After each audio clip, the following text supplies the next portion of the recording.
ஒட்டுமொத்தமாக தமிழ்நாட்டுக்கு வந்துச்சு அப்படின்னா எல்லா கடலோர மாவட்டங்களும் தண்ணீரில் மிதக்கும்.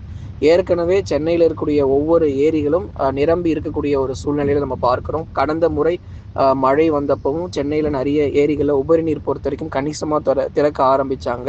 அதே மாதிரி இப்போவும் நல்ல ஒரு மழை பொழிவு வந்துட்டு இருக்கு அப்படின்னால ஏரிகளில் நீர் வரத்து அப்படிங்கிறது கணிசமாக அதிகரிச்சிருக்கு. தொடர்ந்து இதே மாதிரியே மழை ஒரு 10 நாட்களுக்கு வந்து கொண்டே இருந்தது அப்படின்னா அப்புறம் உபரி நீர் பொறுத்த வரைக்கும் அதிக அளவில் திறக்க ஆரம்பிப்பாங்க. நிறைய இடங்கள் தாழ்வான பகுதிகளில் மறுபடியும் வெள்ளப்பெருக்கு ஏற்பட வாய்ப்புகள் இருக்கும். அதனால இந்த புயல் சின்னம் பொறுத்த வரைக்கும் முழுமையாக தமிழ்நாட்டில் கரையை கடக்காம கொஞ்சம் மட்டும் கரையை கடந்து மீதி ஆந்திராவுக்கு போச்சுன்னா நம்ம ஓரளவு தப்பிச்சிட்டோம். இல்லை ஒருவேளை தமிழ்நாடு முழுவதுமாகவே கரையை கடக்க போகுது அப்படின்னா மிகப்பெரிய ஒரு ஆபத்தில் நம்ம மாட்டியிருக்கோம் அப்படிங்கிறத நம்ம தொடர்ந்து பார்க்கணும். அதனாலதான் இதை நம்ம ஒவ்வொரு நாளும் துல்லியமா நம்ம கவனிச்சுட்டே இருக்கிறோம். இதனுடைய திசை பொறுத்த வரைக்கும் எப்படி இருக்கு அப்படின்னு சொல்லிட்டு தற்போதைய நிலவரப்படி வட